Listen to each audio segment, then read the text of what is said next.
पण जर शब्द पाळला नाही तर मात्र रक्तरंजित क्रांती झाल्याशिवाय राहणार नाही।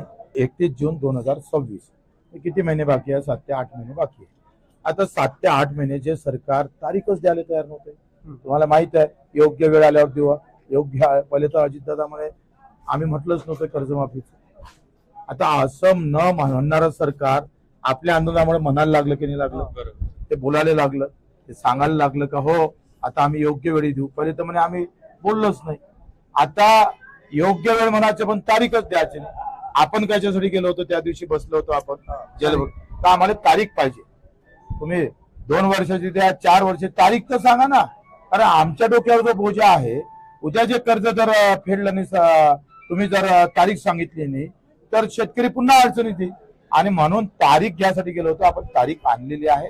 त्या तारखेचं लॉजिक काय आहे तर आपण 25 जून मध्ये कर्ज घेतलं असेल।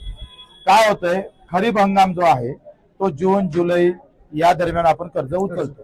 ते थकीत कधी होते तर 31 मार्च 2026 ला थकीत होते। 31 मार्च 2026 ला थकीत झालं आणि त्याच्या आत आपल्याला कर्जमाफी आतापर्यंत झालेली आहे।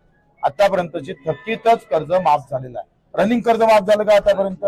नाही झालं, थकीत झालं। आता जर आज थकीत आपण जर माफ केलं असतं तर या वर्षी जो दुष्काळात सापडलेला शेतकरी आहे, जो अतिवृष्टीमध्ये सापडलेला शेतकरी आहे, तो थकीत राहिला असता का? तो आता रनिंगच राहिला असता, त्याच्यामुळे तो आला नसता। त्या शेतकऱ्याला मुकावं लागलं असतं। 2-3 महिने इकडे तिकडे जरी राहिलं तर तुमच्या कर्जावरचं टेन्शन गायब झालं का नाही झालं? आता वसुली खरं तर थांबवण्याचे आदेश होईल। आपण त्याच्यावर नजर ठेवून आहे। सगळे शेतकरी घेतले पाहिजे, गरीब शेतकरी घेतला पाहिजे। थोडं कमी जास्त करत असेल तर आपण तलवार घासून तयार आहोत, आपण सोडणार नाही आहोत। आंदोलन थांबवलं नाही, सरकारनं शब्द पाळला तर फार चांगलं, त्यांचा आभार मानेल, कौतुक करू, आम्ही त्यांच्यासाठी ढोल वाजू। पण जर शब्द पाळला नाही तर मात्र रक्तरंजित क्रांती झाल्याशिवाय राहणार नाही।